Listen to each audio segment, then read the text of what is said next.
Beginning of time. Clearly, there are events that have been recorded that defy explanations. There is a growing network of investigators Out over this field there. searching for answers about extraterrestrial contact Dark blue, maybe dark gray, something like that. and unidentified flying objects. We could clearly see that this craft was from another world. I feel convinced that we are not alone in the universe. It wasn't 30 seconds, after they told me that I had a piece of metal in my arm, that I knew where it came from. I want to know the truth. I want to know why these beings are here. I'd like to know where they come from. They say information is being withheld from us. We know they're lying. They're stonewalling us, man. Chris, the readings do change quite a bit right over. There's no indication how the animal died, what killed it, and what happened to it in terms of the disfigurement. Follow these UFO investigators on the trail of a mystery that has eluded us for thousands of years as we journey into the secret world of close encounters.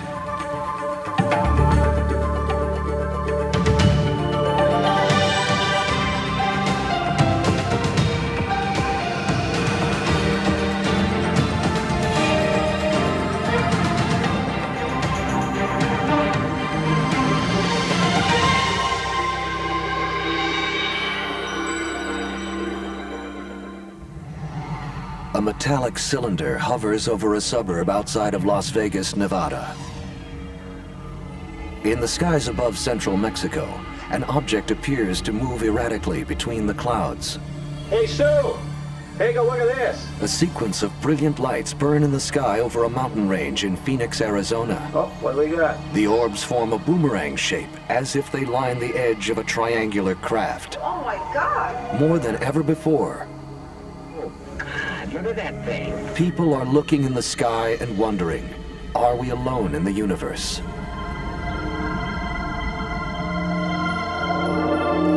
Oh, there it is. There's another one. Here's something which is observed by citizens around the world. О, точка, еще одна, смотрите, прям туда летит, а? Every language, culture, Helicopter going towards it, look. nation, and there's nothing else on the planet that has that kind of reach. However, people are pretending like nothing's happening. National UFO Reporting Center, good afternoon. But according to a worldwide network of UFO investigators called ufologists, something is happening. The number of reports coming to us clearly is on the increase, and it tells us what we think we've known for well over 50 years in the field of ufology now. People are seeing anomalous objects on a regular basis, and they are now much more willing to come forward than has been the case in the past, we think. The National UFO Reporting Center in Seattle, Washington, receives 50 to 100 UFO sighting reports every week. Members of law enforcement, pilots, firefighters, we're getting reports from all of these categories of citizens in the United States. One of the most credible recent UFO sightings came from a Lebanon, Illinois police officer. Early on the morning of January 5th, 2000, Officer Ed Barton was on night patrol when an unusual call came over the radio.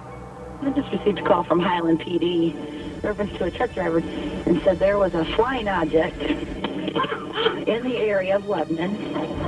It was like a two-story house. It's a joke, right? Did they say if the truck driver was DUI or anything? He said he was serious. Just a quick question. If I happen to find it, what am I supposed to do with it? And then I saw what appeared to be two very bright, very large white objects almost touching. The light was so intense, it was massively bright, and there was white light coming off of them. If you advise, there's a very bright white light east of town, and it keeps changing colors. I wasn't sure if it was a plane going down or not, but it didn't appear to be a plane, and I advised them over the radio that it was definitely was not the moon and it wasn't a star. My father was active duty Air Force. It got to the point where I could basically tell you what type of aircraft it was just by the noise of the engines. Stand by one. I had never seen something like that before or since, and especially where it made no noise, and all aircraft that I know of make some noise of some sort or another. Officer Barton raced to the other side of town, trying to intercept the unidentified flying object. I pulled up and stopped right next to the 21-mile sign. The object came towards me over the tree line. It was a humongous black triangle with one light in what appeared to be the nose, two lights in the rear with one red pulsating light just forward. and in the middle of the two rear white lights. It was heading northwest, and then it turned and sped off towards the Shiloh area. The officer radioed ahead, hoping others might verify this unbelievable sight he was witnessing. If the Shiloh officer looks up, they can probably see it by now. I see something, but I don't know what that is. I've got that object inside also. Are you serious? It's huge. 15 miles away in a town called Highland, 66-year-old Melvern Knoll, a miniature golf course owner, was heading home for the night when he spotted a brilliant light moving in his direction. I happened to look towards the northeast up in the sky, and I thought, well, that's an awful bright star up there, and why, that's moving, coming this way. So I just kept my eyes on it. I thought, well, what the heck is it? But when it got closer, I could see that it looked like a two-story home up there floating right over the treetops here. And as it got right in line with me, it seemed like it slowed down a little bit and like it put a beam on me. It scared me. Between 4 and 5:30 a.m., a total of 15 people, including 5 law enforcement officers, reported seeing these crafts over parts of Illinois and Missouri. As with most UFO claims, not everyone believed the story. I knew I'd get a lot of joking and ribbing and kidding about it, and that's why at first I wasn't going to call or even report it. If it would happen to me, I wouldn't have admitted it to anybody. I probably would have kept it to myself. Forrest Crawford and David Marler are members of the worldwide non-profit Mutual UFO Network. This is his business right here. Based in nearby St. Louis, Missouri, the two researchers heard about the incident He was back there when he saw the object. and launched an investigation to try and determine what was behind the sightings. Where it's going to take you, you never really know. Is it going to frighten you or not? Is it going to amaze you or not? Some people will see a strange object in the sky, and the decision that they'll make about it will be to go into denial, because that's more comfortable than admitting that it might be something otherworldly, other dimensional, alien, or just something that they couldn't explain. So this was all black, dark blue, maybe dark gray, something like that. Crawford and Marler conducted interviews with all eyewitnesses willing to come forward. And these were so bright that I had to squint when I looked up at it. Comparing eyewitness accounts is essential to determine if the UFO could have been a misidentified jet aircraft or an unusually bright star. You said that there were 6 windows on the side of the object. Yes, it had like a penthouse up on top of the 2-story windows, a smaller little room up there with some windows in it. Okay. Confident that the testimonies were credible, Crawford and Marler set out to identify the origin of the flying object. That's interesting. We don't jump to the conclusion that everything unknown is an alien spacecraft. The stealth blimp seems to match the basic characteristics of what the police officers reported. But according to Officer Barton's account, the object could move at supersonic speeds. I give our government lots of credit for doing advanced research in propulsion systems, but I don't think they put it on a blimp and had the blimp do a rapid acceleration. The team contacted nearby Scott Air Force Base to see if they had been testing an experimental aircraft that night. Their response was that they didn't know of any military aircraft flying in the area, and that the only calls that they had received regarding the incident were from the media. Officer Ed Barton estimated it was probably just about a mile, if not directly over the base, about a mile to the north. Right, because he did talk about it on this side of the tower, didn't he? Right. Because you can see the tower beacon at night flashing up. Either they're being deceitful or they're just misinformed. The search for evidence began at the site where Officer Barton saw the object hovering closest to the ground. Right out from there. Probably about a good 500 yards or so in. What are you picking up right now, Gary? Nearby transmitters. It's become more difficult to get readings because of the power lines in the area to some extent, but the transmitters also are being picked up by this.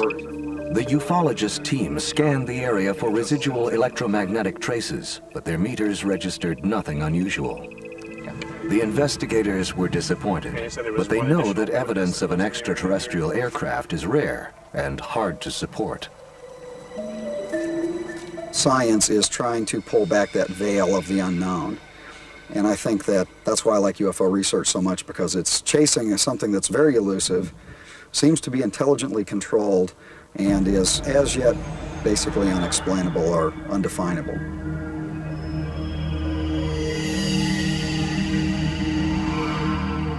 Dr. Michael Shermer is the publisher of Skeptic magazine and a self-proclaimed debunker of UFO sightings.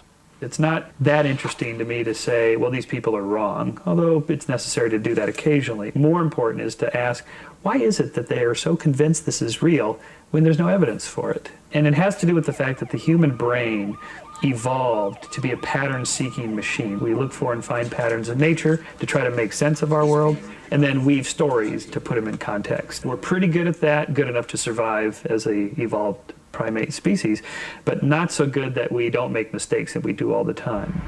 What exactly hovered over these Illinois fields is still a mystery. But this wasn't the first time a triangular-shaped aircraft has been sighted. Hey, Sue, take a look at this.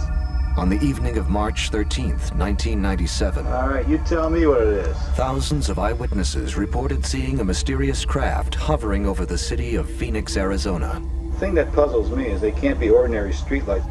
This brilliant display was videotaped by several residents that night, while city officials and the military deny any knowledge of the event. Isn't that weird? Look at that. Next, the most confounding close encounter since Roswell. I don't know what they were. I know what they weren't. And the search for alien evidence ventures into the human body. I feel pretty confident that we have a piece of metal that is not from this earth. Rarely, however, have thousands of people experienced a sighting that can be confirmed by multiple witnesses. During the second week of March 1997, many residents of Phoenix noticed strange lights in the sky every evening around 9 o'clock. There were two of them very close together. Then these girls start screaming, there's another one. I panned the video, one lit up. There's three of them all together. Then another one, until 4 in a row were in the sky. And I just thought, this is amazing. I had a hard time believing that this was happening. Major sighting here. 40 miles to the north, Mike Kriston was also videotaping the lights above Phoenix. Submitted for your approval. What have we got here? I was excited because I was finally capturing something on tape that I could show somebody, because I've been telling people about these things for years and nobody believed me. A commercial airline pilot and his wife were driving home when they saw the lights and stopped to watch the event. They have chosen to remain anonymous. I've been flying for 30 years, and I'm used to looking up in the sky and knowing what I'm seeing. And so as it went overhead, I went, it's not a fighter, so it must be a heavy aircraft. And it struck me that, no, it's not a heavy aircraft because there's no sound. Then the realization hit me that, wow, I don't know what I'm looking at. I was terrified. And when I saw how big it was and how dark, and it looked to me like it was blacking out the stars and everything, and it just no sound was probably the spookiest thing that I've ever experienced. In the weeks following the sighting, both Luke Air Force Base and the National Guard said they had no information on the source of the UFO. We all got calls asking where our aircraft were that night, and we all checked, and none of our aircraft were in that area. We thought this was funny because here's a huge object that flew down the entire state of Arizona and part of Nevada. The military doesn't know anything about it. This is a threat to our national security. This object penetrated our airspace. Several months later, the military abruptly reversed itself. As we looked onward a couple months later, we found out we had visiting aircraft, or TDY aircraft. Another spokesperson reported on the local news that the aircraft belonged to a visiting National Guard unit that was dropping flares. Each aircraft had to make one final pass over the range to jettison those flares. It's just a potential answer. We're not saying this is the answer. We're just saying this is yet another piece of the puzzle that could explain those lights. I've dropped those flares from my aircraft in Vietnam. I've been on the ground in Vietnam when those flares have been illuminating us. And I've also seen them many times as a fighter pilot as they're illuminating the target area. And an aerial flare is very distinctive in that it flickers, it's very bright. It turns night into day. Jim Dilatoso is a Phoenix resident and a longtime UFO investigator who analyzes UFO footage with computer imaging. He examined 5 different videos of the Phoenix lights to try and get some answers. We know that they were not flares. Flares don't fly in a formation overhead. Whatever everyone saw, it was not on radar. And the air traffic controllers in Phoenix that saw that object that night were stunned. By the photos that we analyzed, we found it to be approximately 1 mile wide.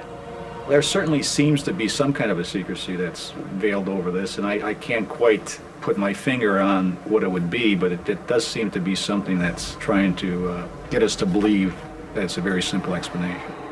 I don't know what they were. I know what they weren't. They weren't flares, they weren't airplanes, they were not a formation of fire balloons, they weren't holograms. So what are we left with? We're left with either a lot of people are lying about what they saw, or a lot of people are lying, covering it up. If it was extraterrestrial, it's something very different than any other kind of UFO sighting that's been reported before. In the months that followed, Court TV began to track the story, a first for the U.S. justice system. Now, a UFO activist group is suing. They're suing the government, saying it did not search hard enough for an answer. It's inconceivable to me that the Department of Defense, whose responsibility is security and intelligence, does not have any information on this object. In early 2000, criminal lawyer Peter Gersten, founder of Citizens Against UFO Secrecy, set out once and for all to get answers about the reported sightings over Phoenix. The Phoenix lights over the city of Phoenix was but one episode, one event where this object was seen. It was seen in the Hudson Valley in New York throughout the 80s and almost on a weekly basis in 1987. It was seen in Belgium in 1990. This object is seen so often you would think that it would be the lead story and it would be the #1 priority to identify this object, especially in the age of terrorism. We have an absolute and unconditional right to know the truth, and that's why we go into court with our lawsuits. Gersten filed suit against the Department of Defense under the Freedom of Information Act. When the military argued it didn't have any information on the flying triangle, the judge ruled that Gersten could see what was in their files. However, when they complied with the ruling, the Department of Defense provided only a small list of keywords it used to search its database. This is Peter Gersten. Can I speak to Scott, please? Gersten again challenged the government's response, and the Department of Defense asked the court to have the case thrown out. Yes, I was. He wanted my fax number so you could fax me the judge's decision. The attorney and many who followed the case eagerly awaited the ruling and the truth about the Phoenix lights. Okay, here we go. History in the making. So it's going to be a detailed decision, so that's for sure. So it might set precedent no matter what he finds. After weeks of legal wrangling, the judge ruled for the Department of Defense, and the case was dismissed. But the military had been challenged, and Gersten vows to continue the fight for government disclosure. It's hard to believe that the Department of Defense has no information on what this object is. They know what this object is. They've been studying the object. If it's not theirs, then they know whose it is or what it is. It's really, I think they're lying. There's no question about it. It's ridiculous. When you videotape something and you have evidence of it, and you call the local military and they tell you, we don't care. Don't call us, we don't want to hear about it. And they give you a different story every day, and they're just lying. We know they're lying. They're stonewalling us, man. We don't want to hear that. We want answers. Oh, this is the Hudson Valley one, May 1988, 9:30 p.m. Does the government not tell us everything that they're doing, particularly with military top secret aircraft? Yeah, I think that's absolutely true. Does that mean it's extraterrestrial? No, it doesn't. And in fact, this is probably the explanation for the Phoenix lights and so many of these sightings. Our government, for reasons of national security, is not going to tell us everything. To date, the government has not released any information about what took place over Phoenix in March 1997. The truth about the Phoenix lights appears to be locked away, along with thousands of other close encounter events.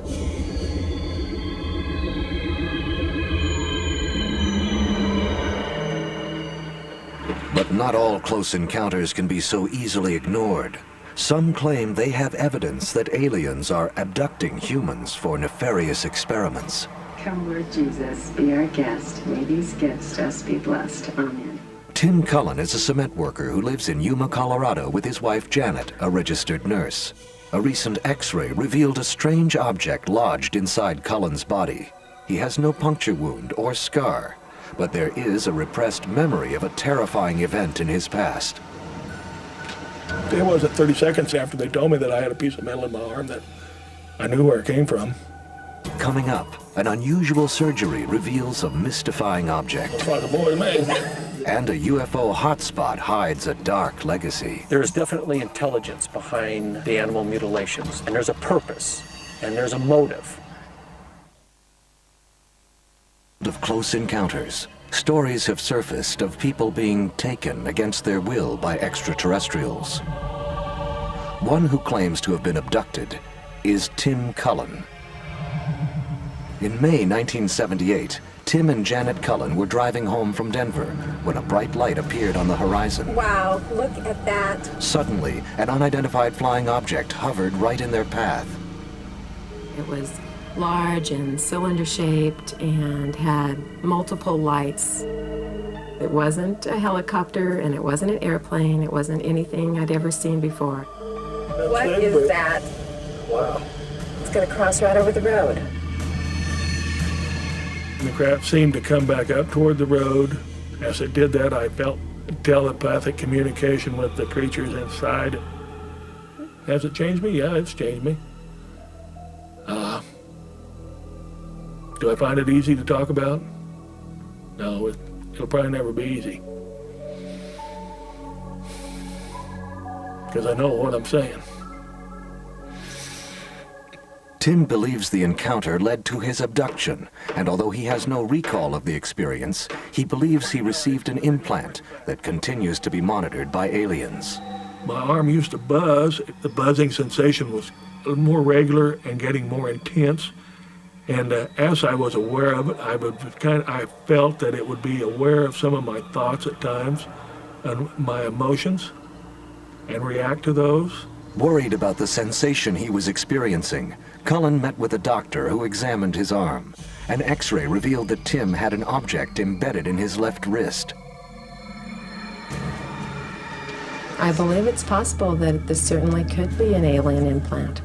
I've been around Tim for the past almost 24 years, and whenever he's had an injury or a splinter in his finger, I've been there to remove it for him, and I think I would have known about it if he would have had an injury. Reluctant to expose his experience to his personal doctor, Cullen turned to the internet. 1 year later, his search led him to Dr. Roger Lear, a California podiatrist.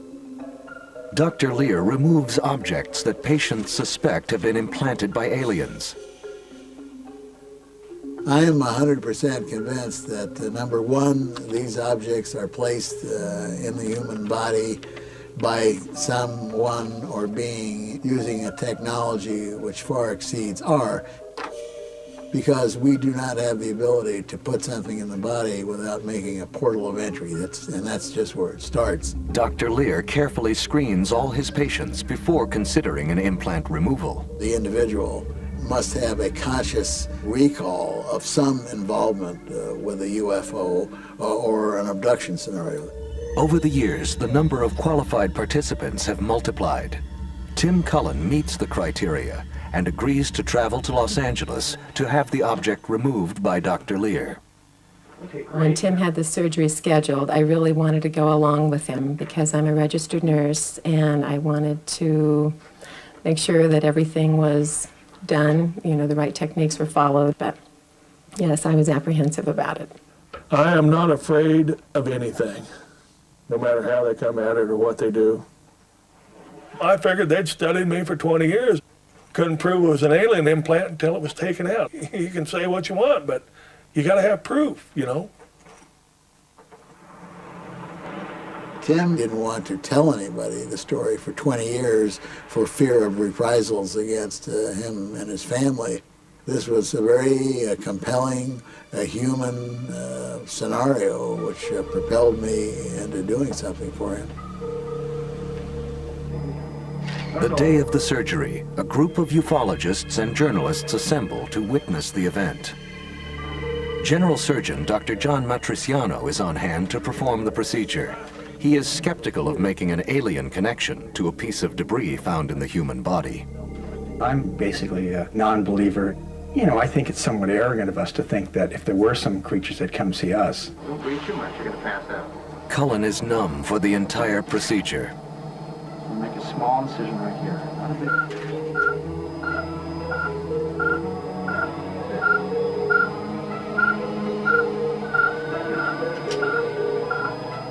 20 minutes later, a quarter-inch object is removed from his wrist.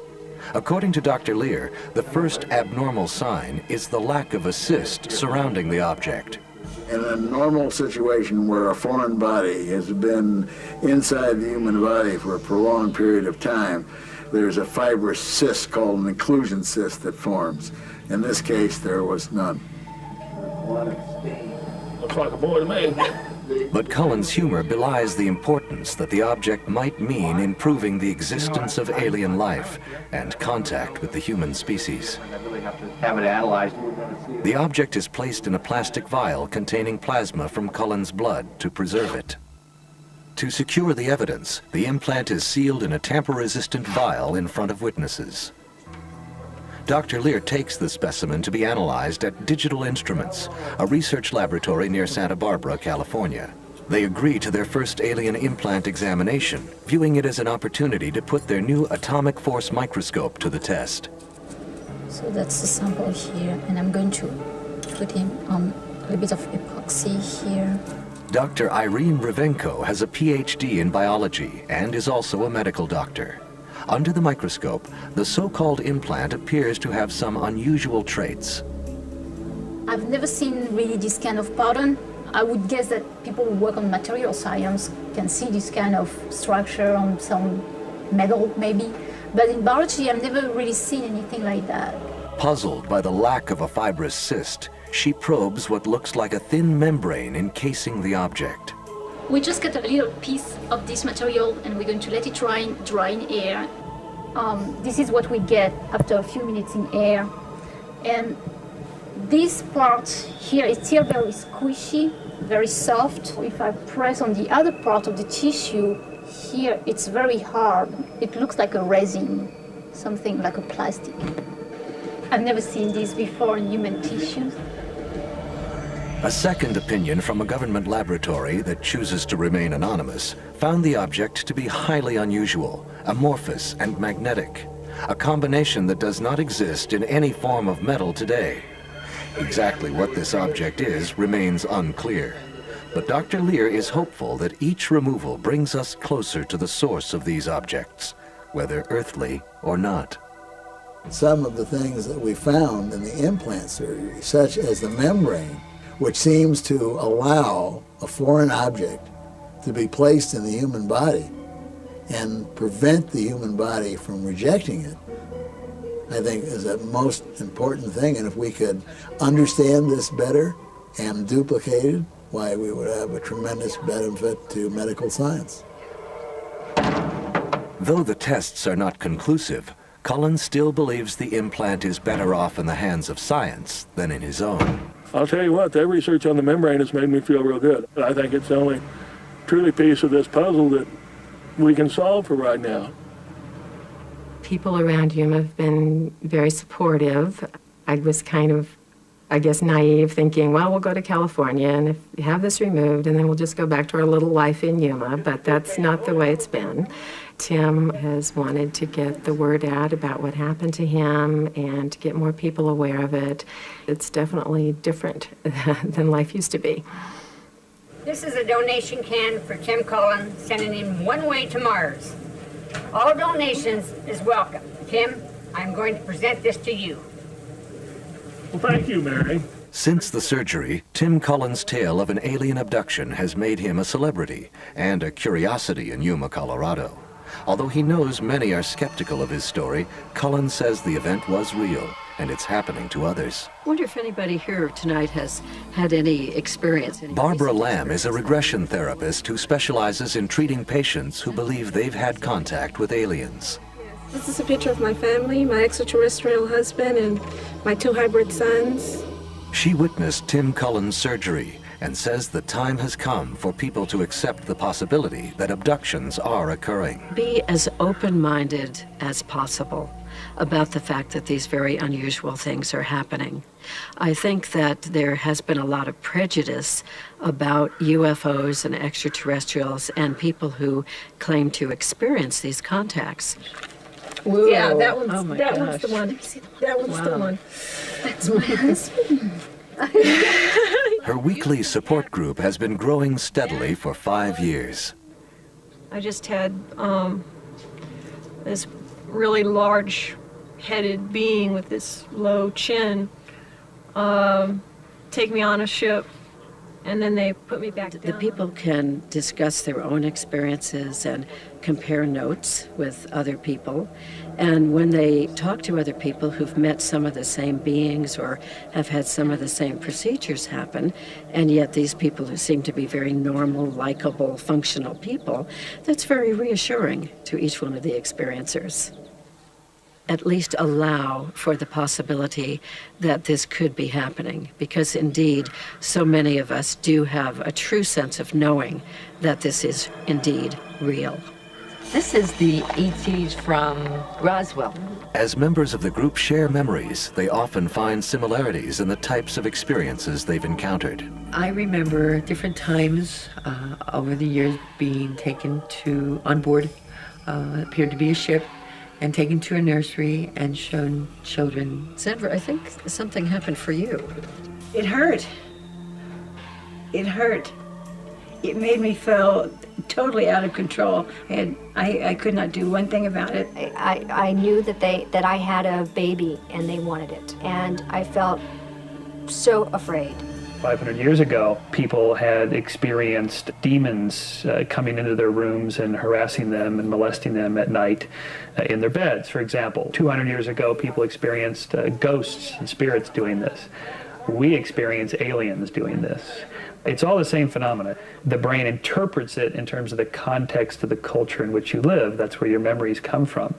And since we live in the age of science fiction and Star Wars and Star Trek and real exploration of the solar system, then of course that's what's on our mind, and that's what's in our collective memories, are aliens.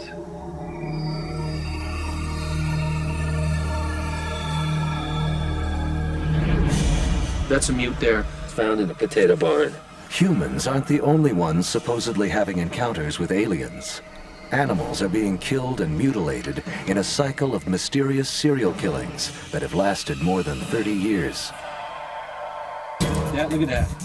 The heart was taken out. They shredded it and brought it through the ribs. Next, are aliens abducting and mutilating animals? I've seen so many of these cases that I think the average person would be horrified. Colorado's San Luis Valley is a melting pot of Old West ranchers and New Age seekers. It seems the last place on Earth to harbor a dark legacy of abduction and death. Chris, the readings do change quite A rash of unexplained animal killings in the western United States has ravaged the ranching community for more than 3 decades. Denver area police officer Ken Storch has logged hundreds of hours crisscrossing Colorado's San Luis Valley, searching for evidence to the mutilation mystery. During his service as a sergeant in the Air Force, Storch says he witnessed a UFO incident and was forced to sign a document preventing him from disclosing details of the incident. Although he won't discuss specifics, Storch says the event launched him on a lifelong quest to uncover the truth about close encounters. I think my 26 years in law enforcement allows me to bring a perspective to the phenomena and investigating it. There are certain questions that have to be asked. Who, what, where, and why. We know where, but it seems that the San Luis Valley is a hot spot, and it's a reoccurring event. As to who, we don't have that information. As to why, we don't have a motive. But we know it's happening because we have hard physical evidence. Hundreds, perhaps thousands of cattle, horses, deer, and dogs have been found butchered. What's more, UFOs are reported to frequent the area. Seeking answers, Storch sought out a local journalist, Chris O'Brien, author of 2 books on the San Luis Valley. Welcome back to paradise. Hey, thank you. O'Brien has investigated sightings, alleged close encounters, and numerous animal mutilations in the area. A classic mutilation generally features soft tissue organs that have been removed in a very unusually precise manner from the animal. Usually it's a mandible is exposed, the jawbone is bleached white, oftentimes the rear end and the genitalia have been cored out. That's, yeah. Yeah, look at that. The heart was taken out. I don't know, they shredded it and brought it through the ribs. The ribs are intact. There are no tracks. There are no splatters of blood. There's no pieces of hide. There's no indication whatsoever how the animal died, what killed it, and what then subsequently happened to it in terms of the disfigurement. Some of these cuts are so precise that even the hair on the hide is cut down to 1/8 of an inch. Now, I defy you to show me a predator that can cut hair. Here's what I think. You went that way, the way you did. Yeah. And then you went this way. Some suggest a dark cult might be responsible. Others say, because of the laser-like incisions found on the carcasses, our military is involved. There are also rumors of an alien connection due to the high incidence of UFO sightings. Go ahead and get a reading for magnetic anomalies. After being called out on the number of potential cases that I have been called out on, I've seen some horrific animal deaths that defy scientific, law enforcement, or even a rancher's explanation of, number one, who killed the animal and how was the animal killed, and then what happened to it. I've seen so many of these cases that I think the average person would be horrified. One of the most disturbing cases O'Brien investigated was on the ranch of John Haar. Late one night in 1994, the rancher heard a sound outside his home and went to investigate. According to Haar, a silent black helicopter with no markings hovered menacingly, then flew off. The next day, Haar was out inspecting his herd when he came upon 4 dead cows. One was mutilated, unlike anything the rancher had ever seen. I got off and I looked at her, her sex organs were removed. But even more unusual than that, her face, along the jawbone and all the major jaw areas, the skin had been removed in a real fine straight line. It wasn't a predator, it was something that was very unusual. My wife said, well, that cow's been mutilated. Now, is it a coincidence that he should have a big silent helicopter hovering over his house, beating the tops of the trees, and then he goes out and finds these disfigured animals? Is that a coincidence? I don't think so. I think that this is a very complex scenario.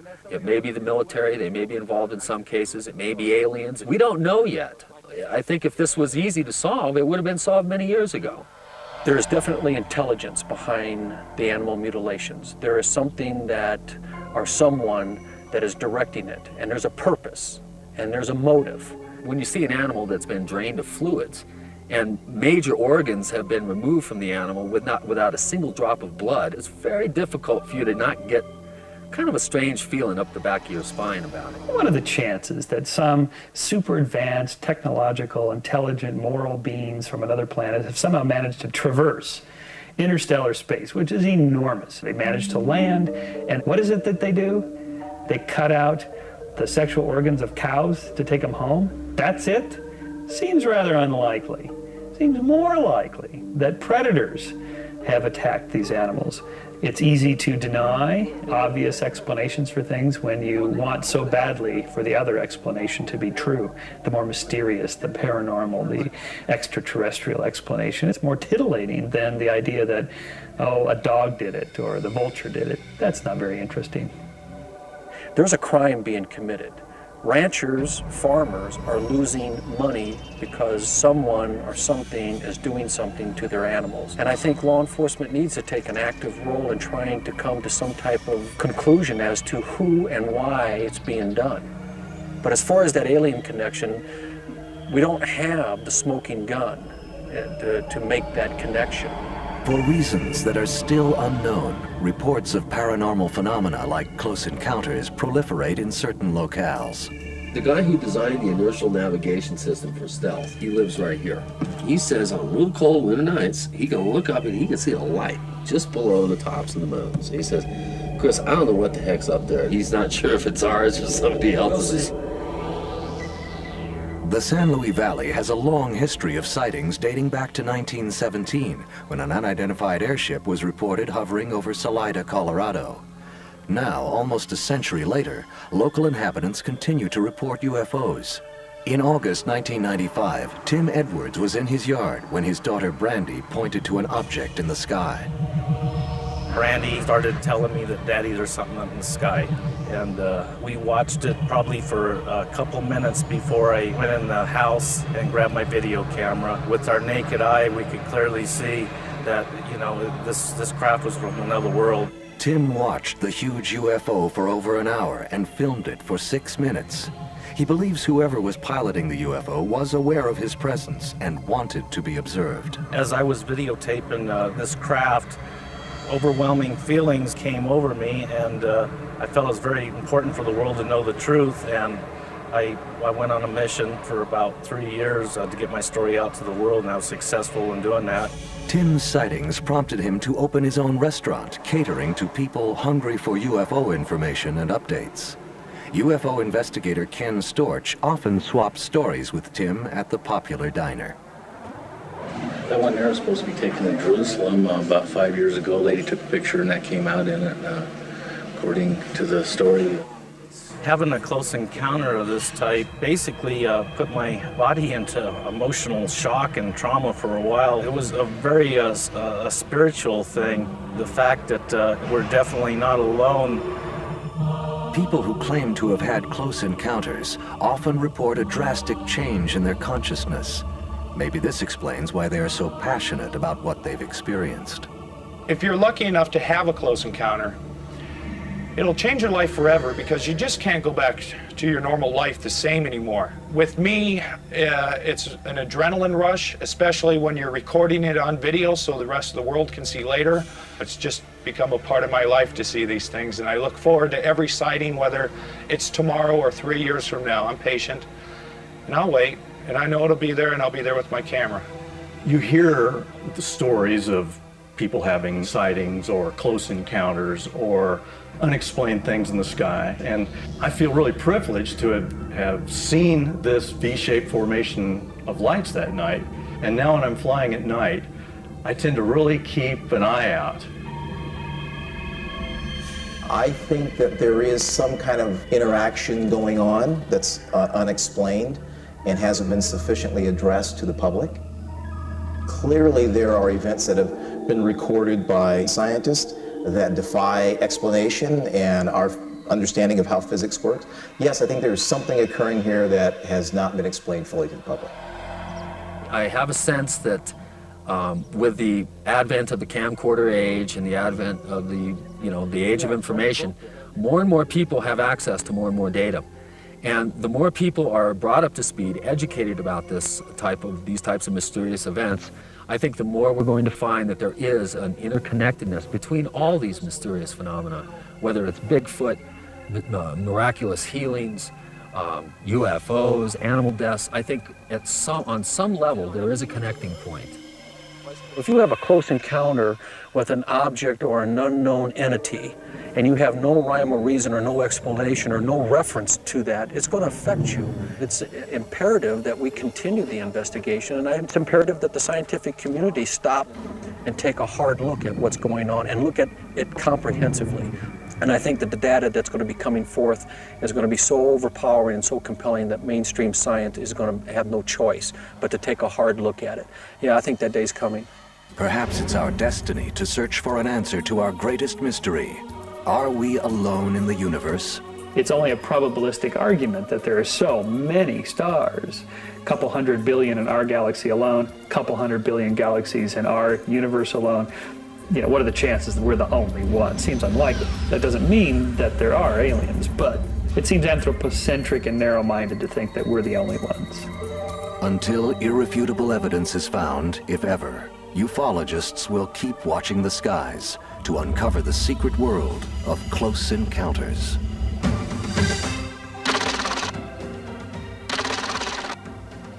Who do I trust? Me!